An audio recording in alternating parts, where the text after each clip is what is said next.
Welcome to the SOB radio show, where we have fun, interesting guests, and hot topics. Each week, we offer insights into music, fashion, health, fitness, and humor. Do you have the perfect guest for us to interview? I want to know. Drop me a line on our Facebook page at Spunky Old Broad 1 or reach out to me on our website at spunkyoldbroad.com. And now, back to the show. Hi, this is Gayle Carson, and I'm back with Dr. Alexandra Stockwell, who is a physician turned relationship and intimacy expert. Um, Alexandra, let's get into the meat now of what happens when you're working with these couples. Where do we start the conversation about keeping passion alive in long-term relationships?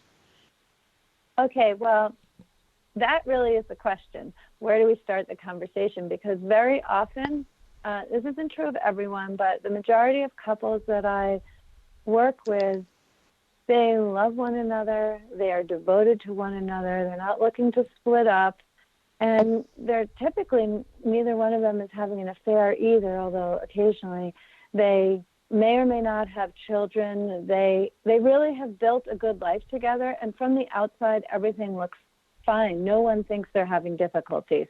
They're celebrating their anniversaries with a picture on Facebook, the whole thing. But then she will reach out, usually kind of tentatively, because either the sex isn't satisfying or more often it's just kind of wound down. So maybe they haven't had sex in 6 months, 2 years. Once it was 14 years. And they usually haven't really been talking about it. They've just been focusing on the things that are working and having more and more disconnection. And so I speak with her, and then I talk with both of them together before deciding whether or not to go ahead and work together and really transform all of this. And it's actually unusually common for her to say, yeah, we haven't had sex in, 8 months, whatever the case may be.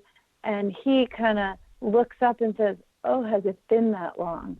So it's common that she's keeping track, and he, I think, just feels so challenged by the situation. He's kind of just put it out of his mind. So the first thing really is to bring honesty. It's why I really responded in the earlier show to your description of your husband as honest, because when we are holding back and not saying something, or in any way holding back, it's how you do anything is how you do everything. And if your mode is to hold back with the one you love as you're moving through daily life, there's no switch to suddenly turn it on and be able to bring all of yourself in a passionate way in the bedroom. We really need to be open and connected and sharing honestly the truth, the core of who we are in conversation in life in order to be able to access it in the bedroom too. So the beginning of the work really is creating a culture of trust, honesty, vulnerability, and saying some of those things that haven't been said and learning how to hear them and receive them without blame or judgment. And once a couple can achieve that level of intimacy and that flavor of intimacy, the majority of times they come back to a session and it turns out that they've been making love again. And then in another, let's say 20 to 25% of the time, we do actually focus on what is happening sensually, but very often just opening up the vulnerability changes everything.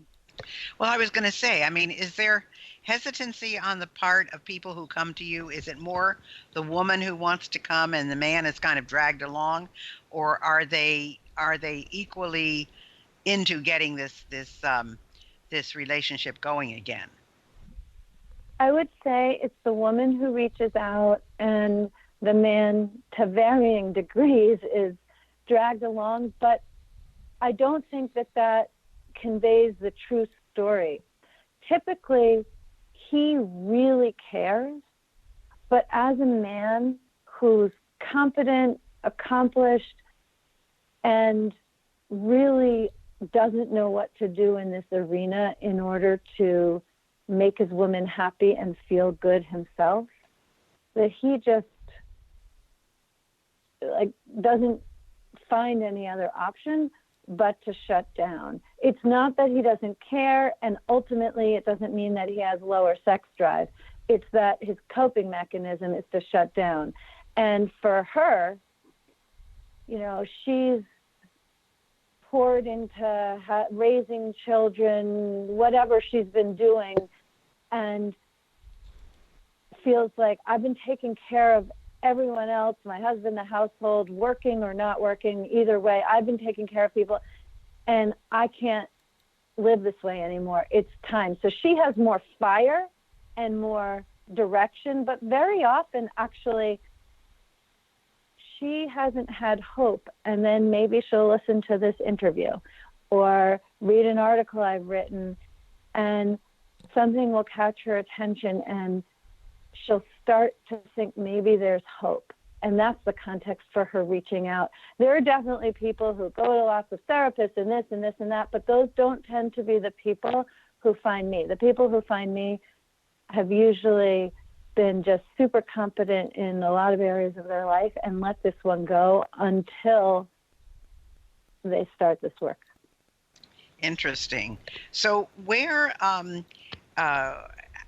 do baby boomers fit into this? What are their particular challenges in creating great relationships? Is it different for different, let's say, do you get more 20, 30-year-olds? Do you get more 50-year-olds? Do people come to you in their 70s? Well, tell me a little bit about baby boomers, the challenges, and the various age ranges. Well, initially, it's less about the age and more about the length of the relationship. And when I initially started doing this work, people came who'd been together for 10, 20, 30, 40 years. Interestingly now, I have people who want to figure it out so that they have a great relationship. And I actually currently am coaching two couples. One became engaged while working with me. They wanted to figure some things out before deciding whether to get engaged, and did that in the context of working with me. And another couple that they're not married either. But by and large, it's people who've been married a long time, and anywhere from, I want to say,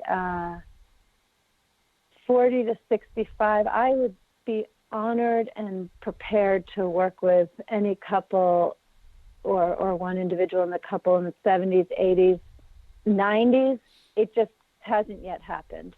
And I think that baby boomers absolutely have very unique challenges because, again, there's a real lack of education in how to have a magnificent, gratifying relationship.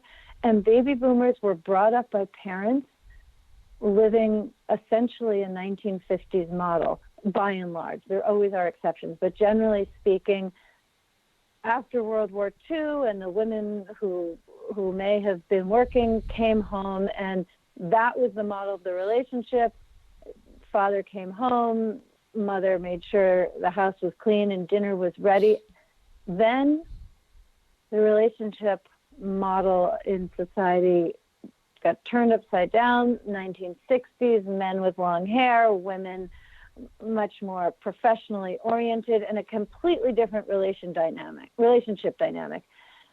Since the 90s, it's much more common that women are working, and there's an increasing number of women who are making more than their spouses, and that is also, while easy for you, complicated for many.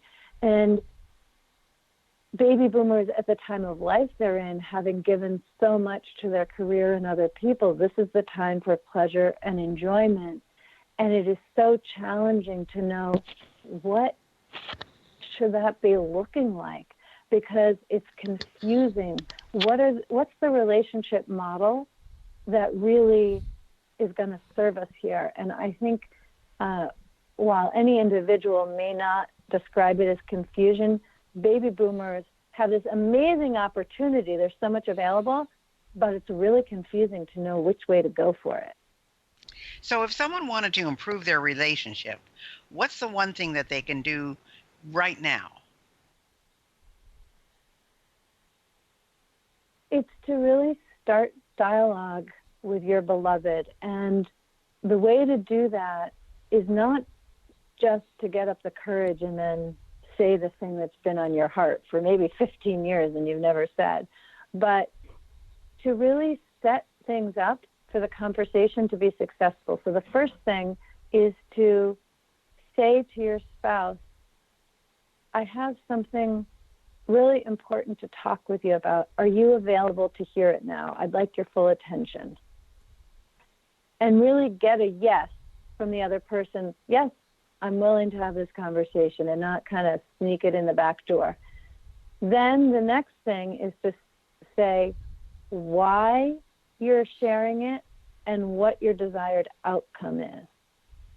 And that way, if you want to say something that isn't working for you in the relationship, if you say what your desired outcome is, then instead of your spouse feeling blamed, attacked, inadequate, and becoming adversarial or shutting down, if you say what your desired outcome is, then the two of you can move towards that together. And I'll give an example.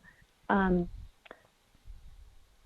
I would ask my husband to do something differently, whether it was something intimate in the bedroom or even just, how he put the dishes away, really anything, when I would ask him to do it differently, he would feel criticized, rejected, and sometimes be motivated to do it, but often conclude, he would never be good enough for me to be happy.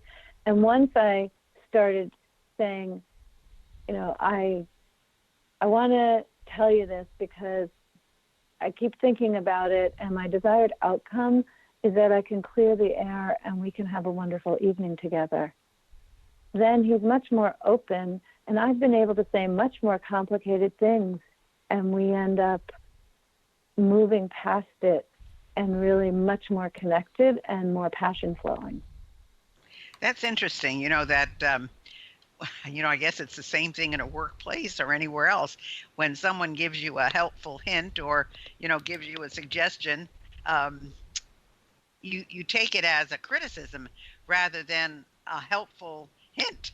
And, it's just, I guess, human nature, the way people hear things and they interpret things. And of course, they always say the biggest problem that people have is communication. Is that, you say one thing, I hear another.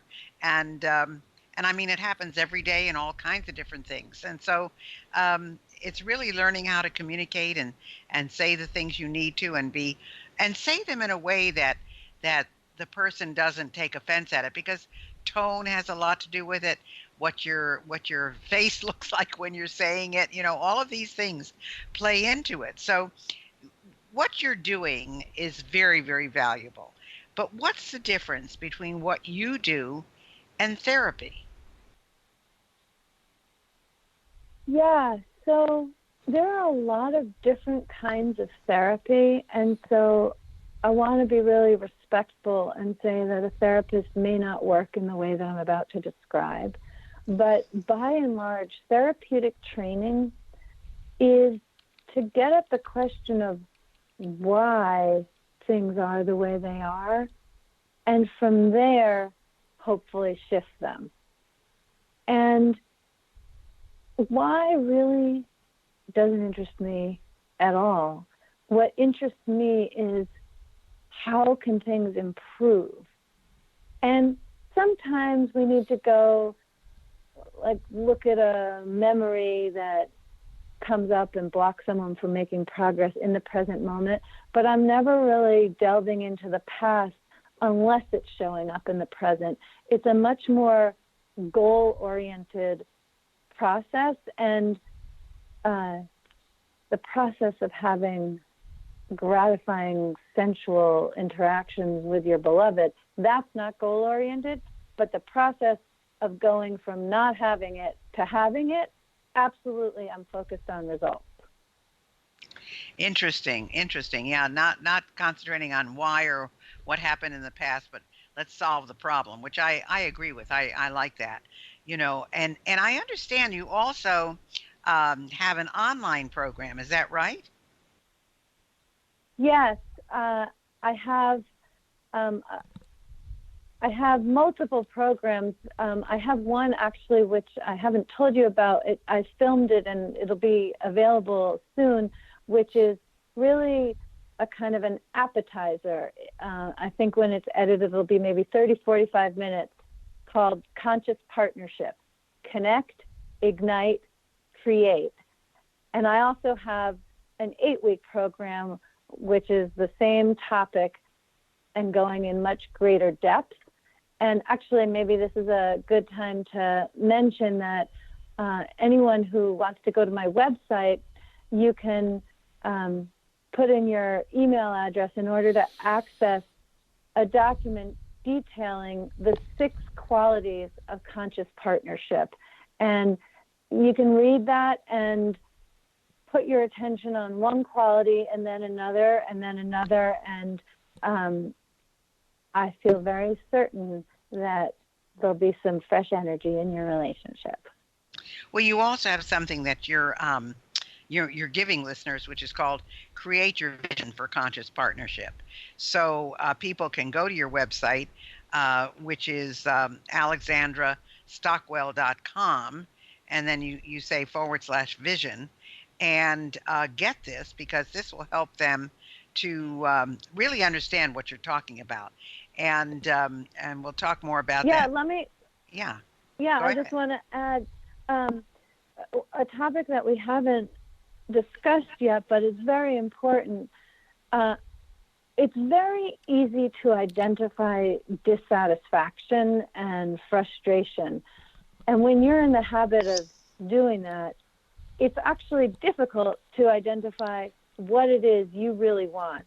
You're a woman who seems to know that, Dr. Carson, but by and large, women have difficulty actually identifying for themselves and naming what they want. And so the purpose of this gift that I'm offering is really to take the time with your beloved, with your partner, and craft a vision for your relationship so that you're both clear together on what you want. And once you identify what you want, you have a very good chance of having it. A lot of this really, Alexandra, relates to how I feel about it, is this is what you should be doing during what you want to call the courtship process. I mean, you should be doing a lot of talking. You should be doing a lot of, where do you want to go? What do you want out of life? What do you want this marriage to look like? What do you want the relationship to be? I think some people don't get down and the dirty with what they need to talk about. And I mean, going back to knowing what we want, when we were dating and he was really, hot to get married, and I said, look, when I finally decided to get married, which is a whole story in itself, which I won't go into, I said to him, you know that my career will always come first, you will come second, and the kids will come third, because I never thought I would have any children of my own. I mean, I just didn't have that desire. And he said, that's okay. He said, because the kids will come first, you will come second, because you will always be able to take care of yourself, and my career will come third. And we had the best marriage, putting each other second than most people who say they put each other first. But we knew what we were getting into, and we discussed it ahead of time. And as much as I knew he loved me and he wanted to get married, I mean, he knew that this was not going to be a traditional marriage. So I think it's what you talk about this whole time, that you're courting and dating and talking and doing, and not just concentrating on the superficial. I completely agree, but there's one thing which I believe you take for granted, and that is that both you and your husband, to a very unusual and exciting degree, had a lot of self-awareness and self-knowledge. And I don't actually think that the majority of couples are really in a position to have that frank conversation because they don't have the requisite self-awareness. So many girls grow up with fantasies about being married and swept off their, all these kinds of things. And if someone's getting married in their 20s, let's say, even in their 30s, they have a fantasy about what it's going to be. And it's really as they come more into their 40s and have more awareness of who they really are and how they really want to live, that then that kind of a conversation can happen. But the relationship dynamics and the culture and the family have already been established. And I think that absolutely is a cause for the couples being in the situation that we've been talking about so many couples being in. So it's actually curious to me if you could have been so direct and straightforward about what your priorities were if you did that when you were 24, say. I mean, I don't actually know how old you were when you got married, but having put it off for so long. Not too far away, 25. I was 25. Okay.